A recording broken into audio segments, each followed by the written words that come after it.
To go. He's slow to get it over the midcourt line. Brockington picks up his dribble. It's Wheeler over to Dread from the wing. Ahead of the buzzer.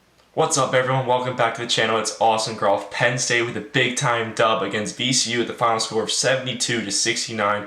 Shout out to Myles Dread with the game-winning basket. Also, Seth Lundy had a huge performance. Today's video, we're going to be talking about the game. I'm going to be recapping some of the big plays and some of the highlights of the game, some key players off the bench from Penn State, and just how the flow of the game went in general. Seth Lundy, 32 points. What a beast. This is what we need him to do this season. As I was saying in the men's basketball preview of the season, in that video, a couple videos ago, I'll put the tag in it. But I was saying a couple videos ago that Seth Lundy needs to be doing this every game. Like, he is our leader. He said himself he wants to be the leader, wants to fill the shoes of Lamar Stevens. And dropping 32 points is ridiculous. Like, that's huge for us. I know it's not like scoring in the paint like Lamar did, but he was outstanding from the perimeter. He was having some fantastic drives. He easily could have had more points. He was missing some layups around the rim. So Seth Lundy with career-high 32 points, 5 for 10 from the 3, 11 for 19 overall. He had some crazy step-back shots. He had some clutch shots, too. At one point, he hit a 3 to put us up 8, and then VCU came back into the game.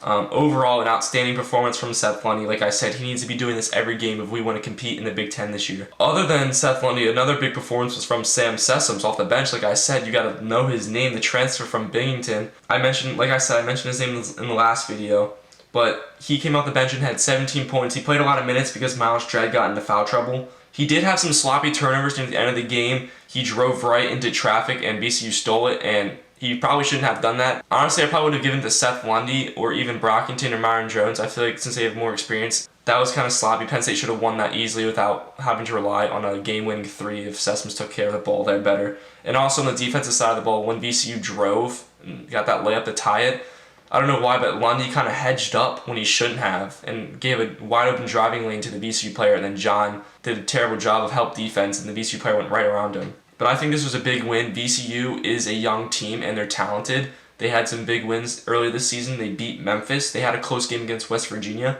And West Virginia, you know, they're a solid team. They only lost to Gonzaga by 5, who Gonzaga is the top team in the nation right now.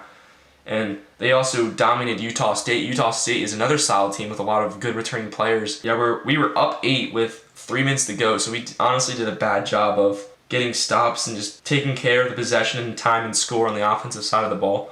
Another player I want to talk about is Myreon Jones. I said his name in the preview as well. I thought Myreon Jones, along with Seth Lundy, would be our leading scorer this year. He only had a quiet 6 points. He shot 20% from the field. But he did have 6 assists and 4 steals, which is impressive for Myreon.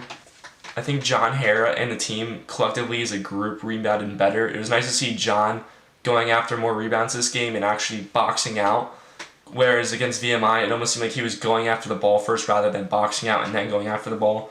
Trent Buttrich came off the bench and played good. He had 15 minutes and I think 7 rebounds, which is good because John Harrar is going to need a breather. So if Trent can continue to come in the game and not make sloppy mistakes, get rebounds and play defense, that's all we need him to do because we have so many people who can score offensively in the guard position. But it's been an 8-man rotation so far. But the guard play for Penn State has been outstanding. Like I said, John and Trent, all they need to do is get rebounds and play defense and allow the scoring to come from Penn State's guards. And we saw that in this last game where John only had 5 points and Trent didn't even score. I've seen at times where Jim Ferry's had just Seth Lundy in on the court. And he's 6'6", and when he's the tallest guy on the court, it's all guards. And with just Seth Lundy in the game with no John or Trent, and you have the 6'6" Seth Lundy, you surround him with a bunch of guards, you really open up the lanes. The only problem is defensively, and you're going to have to box out as a group. You're not going to have anyone to go up and just grab the rebound. There's definitely a bigger guy on the other side of the ball. Penn State's going to play a lot of small ball this year, especially when Jim Ferry is having a lineup with just Seth Lundy as the biggest man on the court. I know Myles Dread hit the game-winning 3,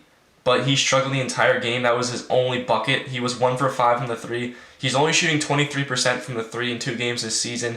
He did struggle a lot last year. It seems like when he's wide open, has no one on him, he either airballs or clanks it. But when the game is on the line, for some reason, he is cash. He might be the most clutch player on the team. We saw him last year against Rutgers and against Yale. He had 2 huge 3s to win the game, especially against Yale when they came back. They were down like, I don't know, it was a lot, like 16 or something with like 5 or 6 minutes to go, and they came back, and then Dread came back and hit the 3 for the win. And against Rutgers came in and just dominated us in the Bryce Jordan Center. Thankfully, Dread was able to hit the game-winning 3 in that game too, so Dread is known for hitting game winners. When he caught that ball, I was confident he was going to make it just because he's a clutch player. In that game, he struggled overall. He was in foul trouble. He had 4 fouls the entire game. Great job by Jim Ferry of putting Myles Dread in the last minute, knowing that he is a clutch player to make those plays. Dread did not play a lot in that second half there. Overall, he played 9 minutes the entire game. It was big for Dread for understanding your role, and since you were in foul trouble, it was big time for him to come in the game after only playing 9 minutes and to hit the game-winning 3.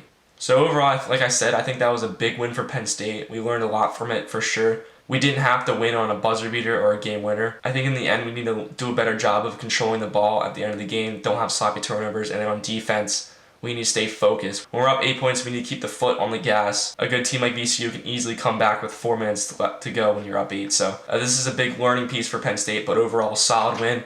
We got Seton Hall coming up next, which is going to be a huge game. Seton Hall is one of the top teams in the Big East right now. I don't know how we're going to play Seton Hall. Seton Hall is definitely going to be the favorite to win that game. Got Virginia Tech ranked 16th overall in the nation coming up for the ACC Big Ten showdown. So that's going to be a very interesting game. Virginia Tech just beat Villanova, so they are a solid team. They're legit. So that's going to be a big game for Penn State here soon. So we could arguably be ranked in the top 25 if we beat both Seton Hall and Virginia Tech. Those are 2 solid teams in solid conferences, one of which is a ranked team, and if we win both those games, this is a bold prediction, but we could be ranked in the top 25 if we beat those teams. So yeah, overall, big game. Seth Lundy is the man. Seth Lundy is going to be the face of Penn State this season, and I'm hoping he does this more often this year. But yeah, thanks for watching and subscribe for some more Penn State content.